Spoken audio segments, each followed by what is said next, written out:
अपेक्षा करण्यात वावगं काय? शिंदेंचा सवाल. सर्वाधिकार मुख्यमंत्र्यांकडे. महायुतीची सत्ता आल्यानंतर अखेर 1.5 महिन्यांनी पालकमंत्री झाले जाहीर. 2 पालकमंत्र्यांच्या नियुक्तीला अवघ्या काही तासातच स्थगिती. रायगड नाशिकच्या पालकमंत्री पदासाठी शिवसेना नेते उत्सुक, मात्र प्रत्यक्षात राष्ट्रवादी काँग्रेस आणि भाजपाच्या मंत्र्यांची संधी. शिवसेनेचे आमदार नाराज. या सगळ्यांवर उपमुख्यमंत्री एकनाथ शिंदे यांनी केलं मोजक्या शब्दात भाष्य. पालकमंत्री पदाला स्थगिती. नाशिक रायगड मधील नाराजीनंतर राज्य सरकारचा निर्णय. रायगड आणि नाशिक जिल्ह्याचे पालकमंत्रीपद शिवसेनेच्या वाट्याला न आल्याने नाराजी. राज्य सरकारने आपल्या या जिल्ह्याबाबतचा निर्णयाला दिली रविवारी स्थगिती. तत्पूर्वी शिवसेनेच्या नाराज कार्यकर्त्यांनी महाड येथे टायर जाळून केला रस्ता रोको आंदोलन. महाराष्ट्रात राजकीय भूकंपाचे संकेत. उदय सामंतांकडे 20 आमदार तेव्हाच उदय होणार मंत्री. संजय राऊतांचा गौप्यस्फोट.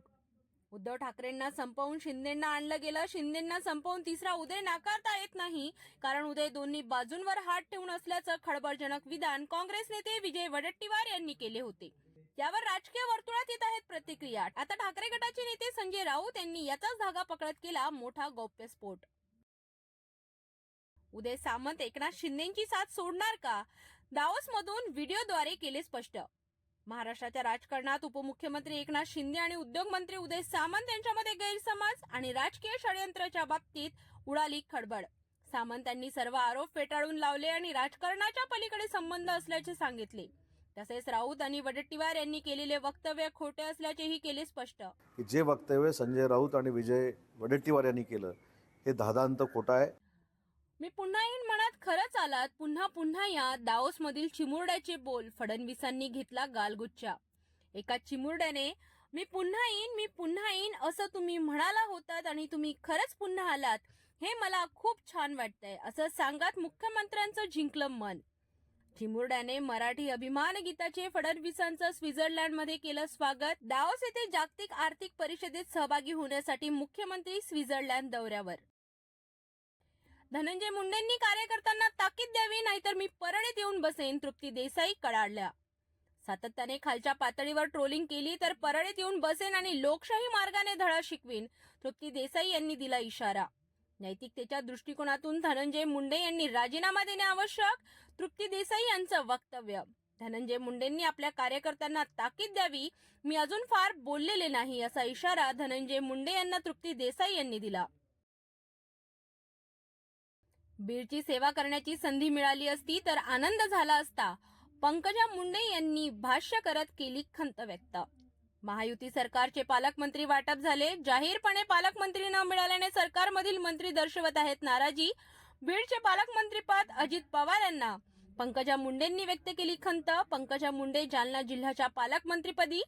पण मी बीडची मुलगी असल्याने जर मला बीडचे पालकमंत्रीपद मिळालं असतं तर बीडची सेवा करण्याची संधी मला मिळाली असती तर अजून आनंद झाला असता. बीडचे पालकमंत्री अजितदादा आहेत, ते आम्हाला पूर्ण सहकार्य करतील असा मला विश्वास असल्याचं पंकजा मुंडे म्हणाल्या. मी धनंजय मुंडे यांच्यावर विश्वास ठेवत नाही. संजय राऊतांचं वक्तव्य. धनंजय मुंडे यांनी शिर्डीच्या राष्ट्रवादी काँग्रेस शिबिरात केलेल्या भाषणात अनेक खोटे खुलासे केले. त्यांनी अजित पवारांना पहाटेच्या शपथविधीबाबत एक सल्ला दिला होता, त्याबद्दल त्यांनी खुलासा केला. संजय राऊत यांनी मुंडे यांच्यावर टीका करत त्यांच्यावर विश्वास नसल्याचे सांगितले. राष्ट्रवादी पक्षाचे धोरण पुरोगामीच. उपमुख्यमंत्री अजित पवार यांचे वक्तव्य. महायुती सोबतच सत्तेत आल्यामुळे राष्ट्रवादी काँग्रेसला बळ मिळाले, मात्र आपण शिवशाही फुले आंबेडकर यांची पुरोगामी विचारधारा कदापि सोडणार नाही. सर्वधर्म समभाव हाच आपला विचार घेऊन आपल्या पक्षाची वाटचाल सुरू राहील, अशी भूमिका राष्ट्रवादी काँग्रेसचे अध्यक्ष व उपमुख्यमंत्री अजित पवार यांनी मांडली.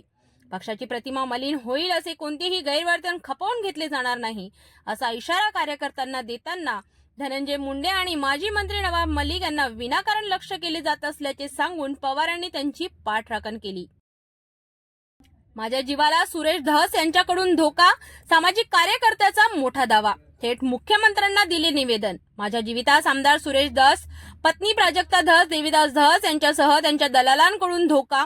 आमदार सुरेश धस यांच्या गैरकारभाराचा पाढाच मुख्यमंत्री देवेंद्र फडणवीस यांनी दिलेल्या निवेदनात नमूद. पोलीस संरक्षण पूर्ववत करा. सामाजिक कार्यकर्ते राम खाडे यांची मुख्यमंत्र्यांना मागणी.